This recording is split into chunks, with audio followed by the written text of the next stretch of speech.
गुढीपाडवा हिंदू नववर्षाच्या दिवशी या वृक्षाला स्पर्श करून शांतपणे निघून या कंगाल सुद्धा बनेल धनवान, इतका पैसा येईल की सांभाळता येणार नाही. जन्मोजन्मीची गरिबी दूर होईल. विश्वास नसल्यास प्रत्यक्ष करून बघा. नमस्कार मित्रांनो, स्वागत आहे आपले. स्वतः रावणाने सांगितले आहे की जर आपण योग्य वेळी, योग्य मुहूर्तावर, योग्य क्रियेप्रमाणे गुढीपाडवा नवीन वर्षाच्या दिवशी या वृक्षाला स्पर्श करून आलात तर आपली गरिबी, दुःख, त्रास सर्व काही समाप्त होतील. जन्मोजन्मीची गरिबी तात्काळ दूर होईल. आपले नशीब 7व्या आकाशावर जाईल. जिथे जाल तिथे संपत्ती तुमच्या मागे येईल. तर तुम्हाला एक विनंती आहे की व्हिडिओ संपूर्ण पाहिल्यासच लाभ मिळू शकतो. त्यामुळे हा व्हिडिओ पूर्ण पहा.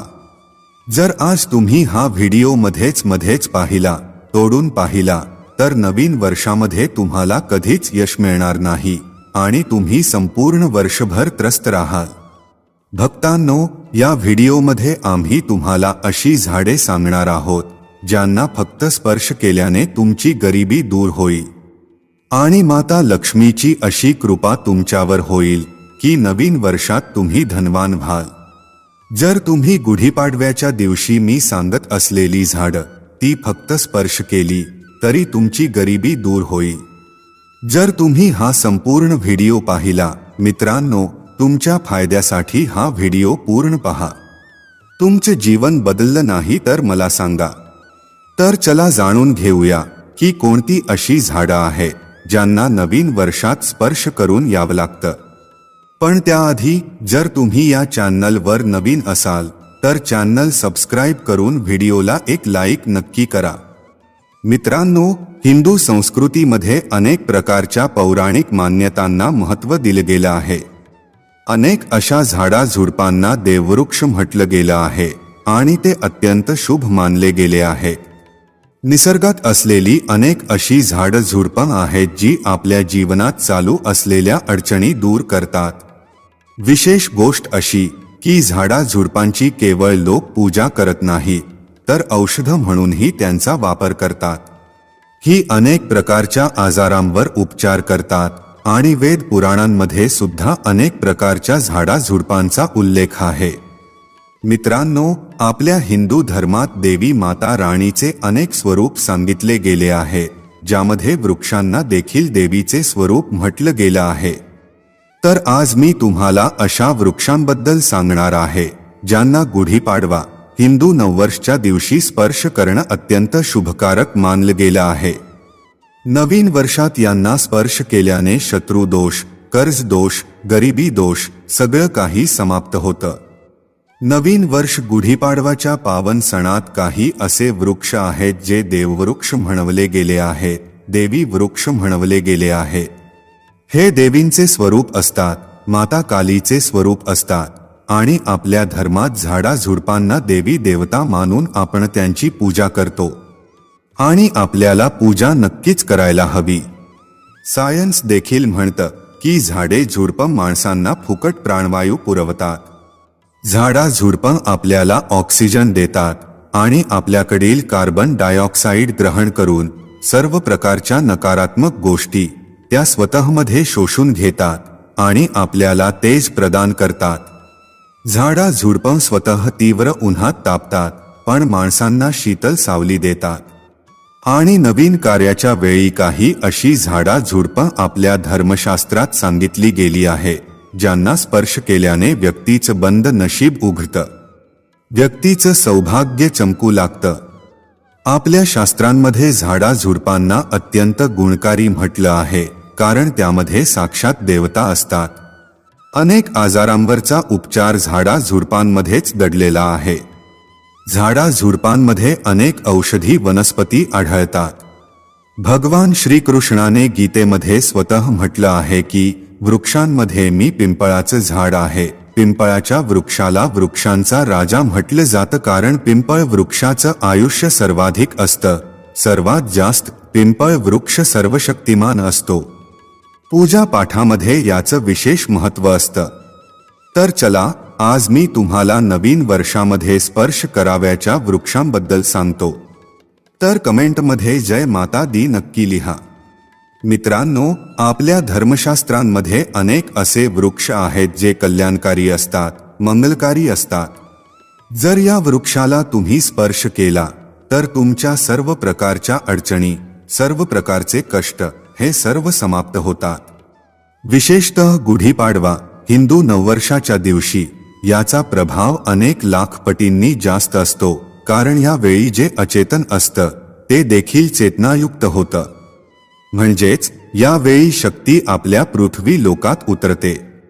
म्हणून जितकी झाडं झुडपं आहेत, जीव जंतू आहे, स्थावर जंगम, सर्व प्रकारच्या गोष्टी, या सगळ्यांमध्ये प्राण येतो, सर्वांमध्ये शक्ती निहित होते, जागृत होते.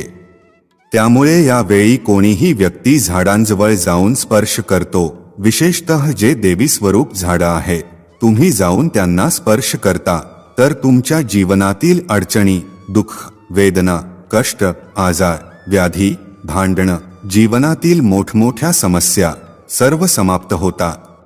कालसर्प दोष, मंगळ दोष, शनी दोष, राहू दोष लगेचच आपला प्रभाव दाखवतात आणि सर्व दोष नाहीसे होतात. मित्रांनो, आज मी तुम्हाला 3 वनस्पतींबद्दल सांगणार आहे. ही तिन्ही वनस्पती देववृक्ष म्हणून ओळखली जातात. व्हिडिओ लक्षपूर्वक पहा. जर आजचा व्हिडिओ चुकवला तर संपूर्ण आयुष्य तुम्हाला पश्चाताप करावा लागेल.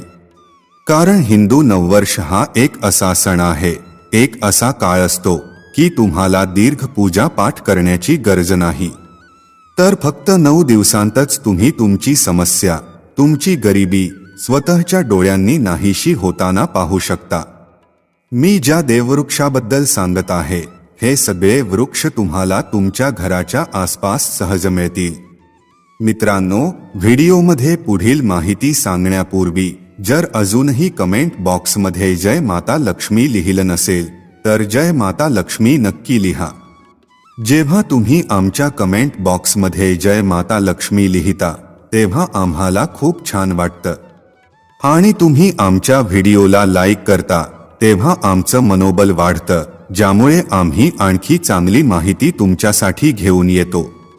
म्हणून व्हिडिओ लक्षपूर्वक पहा. कोणते असे 3 वृक्ष आहेत ज्यांना आपण नवीन वर्षाच्या दिवशी स्पर्श करून यायला हवं? एक विशेष गोष्ट सर्व प्रेक्षकांना सांगू इच्छितो. हिंदू नववर्षात जितकं शक्य असेल तितकी देववृक्षांची पूजा अवश्य करा. मित्रांनो, देववृक्षात अनेक प्रकारची वृक्ष असतात. चला मी तुम्हाला सांगतो की कोणत्या वृक्षाला स्पर्श केल्याने आपली गरिबी नाहीशी होते. पहिला जो वृक्ष आहे तो बेलाचा वृक्ष. जो बेलाचा वृक्ष आहे तो माता पार्वतीच्या घामापासून उत्पन्न झालेला आहे. स्कंद पुराणानुसार जी माता पार्वती आहे त्या देवी स्वरूप आहे, म्हणजेच त्या नवदुर्गेच्या स्वरूपात आहे. तर स्कंद पुराणाच्या कथेमध्ये म्हटलं आहे, जो बेलाचा वृक्ष आहे तो माता पार्वतीच्या घामापासून उत्पन्न झालेला आहे. याच्या फांदीत पार्वती, मुळात ब्रह्मा, खोडात विष्णू आणि संपूर्ण भागांमध्ये भगवान शंकर वास करतात. संध्याकाळच्या वेळी शिवमंदिराजवळ किंवा नवदुर्गा मंदिराजवळ असलेल्या बेलवृक्षाखाली तुपाचा दिवा लावल्यानं व्यक्ती धनवान, गुणवान आणि पराक्रमी बनतो. व्यक्तीच्या सर्व प्रकारच्या मनोरथांची पूर्तता होते. मित्रांनो, मी दुसऱ्या वनस्पतीबद्दल सांगणार आहे. ती वनस्पती सुद्धा जाणून घ्या. मी ज्या दुसऱ्या वनस्पतीबद्दल सांगतो आहे ती म्हणजे शमीचा वृक्ष. शमीच्या वृक्षाला जगदंबेचं स्वरूप मानलं जातं. जे शमीचे वृक्ष आहेत ते स्वतः जगदंबेचं स्वरूप आहे. यावर स्वतः माता जगदंबा साक्षात वास करत असतात. आणि कोणीही व्यक्ती जर संध्याकाळच्या वेळी, गुढीपाडवा, नवीन वर्षाच्या दिवशी याच्या खाली धूप, दीप लावतो, धूर दाखवतो तर त्याच्या सर्व प्रकारच्या अडचणी दूर होतात. शमीच्या मुळात सिंदूर घातल्याने व्यक्तीला आरोग्याची प्राप्ती होते. जे लोक दीर्घ काळापासून आजारी आहेत अशा व्यक्तींच्या जे घरातील सदस्य आहेत ते लोक जे आजारी आहेत त्यांच्या शरीरावर 7 वेळा सिंदूर फिरवून शमीच्या मुळाशी अर्पण करू शकतात. त्यामुळे त्यांचे रोग लवकर बरे होतील. जे लोक अनेक दिवसांपासून आजारी आहेत किंवा तुम्ही आजारांपासून वाचू इच्छिता, निरोगी राहू इच्छिता, तर याच्या मुळात सिंदूर नक्की टाका. मनोकामना पूर्ती करण्यासाठी मी एक मंत्र सांगत आहे. हा मंत्र बोलताना शमीच्या वृक्षाला स्पर्श करायचा आहे. हा मंत्र बोलताना शमीच्या वृक्षाला स्पर्श करायचा आहे. तुम्ही लगेच नवीन वर्षाच्या वेळी याचा परिणाम पहा. जसं तुमची जी मनोकामना आहे तिची पूर्ती होईल.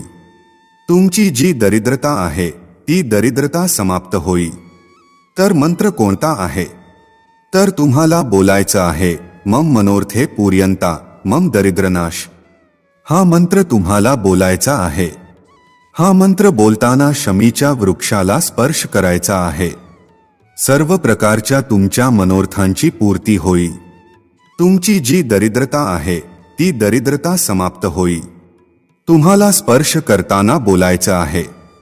मित्रांनो, 3ऱ्या क्रमांकावर ज्या वृक्षाबद्दल मी सांगत आहे, मित्रांनो, या वृक्षाला देववृक्ष सुद्धा म्हणतात. जो 3रा वृक्ष आहे तो म्हणजे पारिजात वृक्ष. पारिजात वृक्ष समुद्र मंथनातून उत्पन्न झाला होता आणि तो देवराज इंद्राच्या नंदनवनात स्थापित करण्यात आला होता. पारिजात वृक्ष भगवान श्रीकृष्णांनी मानव कल्याणासाठी पृथ्वी लोकावर आणला होता. जो पारिजात वृक्ष आहे त्यालाही लक्ष्मीचे स्वरूप मानले गेले आहे, कारण माता लक्ष्मी सुद्धा समुद्रातून उत्पन्न झाल्या आहे आणि पारिजात वृक्ष सुद्धा समुद्रातून उत्पन्न झाला आहे. म्हणून हे माता लक्ष्मीची बहीण म्हणून ओळखली जाते. तर असं मानलं जातं की कोणीही मनुष्य त्याच्या शरीरात कितीही थकवा असो, कितीही वेदना असो, व्रताच्या काळात जर तुमच्या शरीरात थकवा आहे, वेदना आहे, तर पारिजात वृक्षाला संध्याकाळी स्पर्श करून नक्की या. तुम्हाला हवं असेल तर गुढीपाडव्याच्या कोणत्याही वेळी, जेव्हा तुम्हाला वेळ मिळेल त्यावेळी जाऊन या वृक्षाला स्पर्श करू शकता. या वृक्षाला स्पर्श करताच लगेचच शरीरातील वेदना, थकवा, सुस्ती, अशक्तपणा हे सर्व नाहीसे होतात. या वृक्षाच्या खाली जर नवीन वर्षात तुपाचा दिवा लावला गेला आणि याच्या मुळात चिमूटभर सिंदूर टाकला गेला तर सर्व प्रकारच्या मनोकामनांची पूर्ती होते. पण तुम्ही प्रार्थना नक्की करा की हे पारिजात वृक्ष, आपण देवी स्वरूप म्हणवले जाता. आपण आमच्या सर्व प्रकारच्या अडचणी दूर करा. गृहदोष आहे, पितृदोष आहे, लक्ष्मी दोष आहे, हे सर्व आपण समाप्त करा. लक्ष्मी स्वतः तुमची बहीण आहे. माता लक्ष्मी आमच्या जीवनात प्रवेश करोत. अशा प्रकारे आपण आम्हाला आशीर्वाद द्या. अशा प्रकारे तुम्ही त्यांच्याशी मनोकामना बोलू शकता. मनोकामना बोलू शकता. हे लक्ष्मीची बहीण म्हणवले गेले आहे, कारण समुद्र मंथनातून हे उत्पन्न झाले आहे. तर जर तुम्हीही लवकरच धनवान व्हायचं स्वप्न पाहत असाल, तुमच्या जीवनात काही इच्छा आहे, काही इच्छा अपूर्ण राहिली आहे, तर आम्ही 3 वृक्षांविषयी सांगितले आहे. हे 3 वृक्ष नवीन वर्षात तुम्ही स्पर्श करू शकता. आणि जर एखाद्या व्यक्तीने ही 3ही वृक्ष स्पर्श केली, लक्षपूर्वक ऐका, जर 3ही वृक्ष स्पर्श केली तर अशा व्यक्तीचे कार्य होईल, अशा व्यक्तीची मनोकामना पूर्ण होईल आणि जगातली कोणतीही शक्ती त्याला थांबवू शकणार नाही. मनोकामना पूर्ती करण्यासाठी, कार्यात प्रगती मिळवण्यासाठी, आपले नशीब उजवण्यासाठी, झोपलेले भाग्य जागवण्यासाठी गुढीपाडवा, नवीन वर्षात हे उपाय नक्की करा. मित्रांनो, हे उपाय म्हणजे सोन्याहून पिवळ ठरेल. हे तुमचे जीवन घडवून टाकेल, तुमच्या जीवनातील अडचणी दूर करून टाकेल. चला भक्तांनो, आता आपण जाणून घेऊया पुढच्या वनस्पतीबद्दल. आवळा, तुळस आणि केळ्याच्या झाडांवर भगवान विष्णू आणि माता लक्ष्मीचा वास मानला जातो. खरं तर तुळशीच्या झाडाजवळ रोज दिवा लावायला हवा, तरच आवळ्याची पूजा एकादशीला केल्याने भगवान विष्णू प्रसन्न होतात. आणि केळ्याच्या झाडाची पूजा प्रत्येक गुरुवारी केली जाते. प्रत्येक गुरुवारी केळ्याच्या झाडावर हळद मिसळलेलं पाणी अर्पण केल्याने तुम्हाला खूप सुखांची प्राप्ती होते. पुढचा झाड आहे कदंबाचं झाड. कदंबाच्या झाडावर माता लक्ष्मीचा वास मानला जातो. अशी मान्यता आहे की कदंबाच्या झाडाखाली बसून यज्ञ केल्याने माता लक्ष्मीजींची विशेष कृपा प्राप्त होते आणि कुटुंबात आनंदाचं आगमन होतं. दूर्वा असं म्हणतात. दूर्वा गणपती बाप्पाला सर्वात जास्त प्रिय असतं. प्रत्येक बुधवार हळद लावून दूर्वा गवत गणेशजींना अर्पण केल्याने तुमच्या कामात येणाऱ्या सर्व प्रकारच्या अडचणी दूर होतात आणि तुम्हाला शुभ लाभाची प्राप्ती होते. मित्रांनो, तुम्हाला हा व्हिडिओ कसा वाटला आम्हाला कमेंटमध्ये नक्की सांगा. जर तुम्ही माता लक्ष्मीचे खरे भक्त असाल, तुम्हाला माता लक्ष्मीच प्रेम, आपुलकी, आशीर्वाद मिळवायचा असेल तर लवकरात लवकर चॅनल सबस्क्राईब करून कमेंट बॉक्समध्ये जय मा लक्ष्मी नक्की लिहा, ज्यामुळे पुढची येणारी व्हिडिओ तुमच्यापर्यंत पोहोचू शकेल. धन्यवाद.